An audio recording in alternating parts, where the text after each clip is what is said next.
November 29 తెలంగాణలో ఉన్న ప్రతి ఒక్కరికి గుర్తుండే విధంగా ఈ డేట్ ఉంటుంది.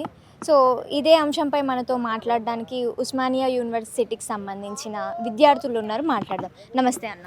నమస్తే అమ్మ. ఉస్మానియా యూనివర్సిటీకి ఈ దీక్షా దివాస్కి ఉద్యమం టైంలో మస్తు అనుబంధం ఉంటుంది.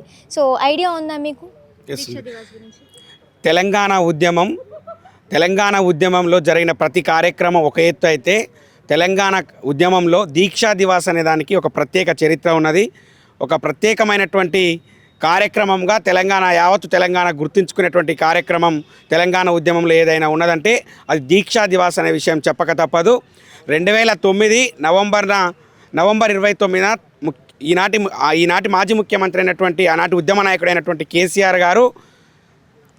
కేసీఆర్ జచ్చుడో తెలంగాణ వచ్చుడో అనేటువంటి నినాదంతో తెలంగాణ ప్రజలను తెలంగాణను చైతన్యం చేయాలి, తెలంగాణ సాధించాలనే ఒక ఉద్దేశంతో దీక్షా దివాస్ పేరిట ఆమరణ నిరాహార దీక్షకు పూనుకున్నటువంటి సందర్భం ఇది.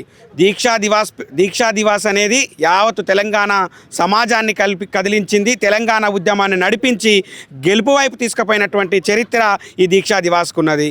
దీక్షా దివాస్ 11 రోజుల దీక్షా దివాస్లో కేసీఆర్ గారు ఒకటే మాట చెప్పిర్రు, కేసీఆర్ శవయాత్రన తెలంగాణ జైత్రయాత్ర అనే విషయాన్ని కూడా తెలంగాణ ప్రజలకు చాటి చెప్పి తెలంగాణ ఉద్యమాన్ని దశదిశలా వ్యాప్తం చేసినటువంటి ధీరోదాతుడు కేసీఆర్ గారు. తన ప్రాణాలు సైతం లెక్క చేయకుండా తెలంగాణ సాధనే లక్ష్యంగా, తెలంగాణను సాధించడమే లక్ష్యంగా ఆయన పోరాటం చేయడం జరిగింది.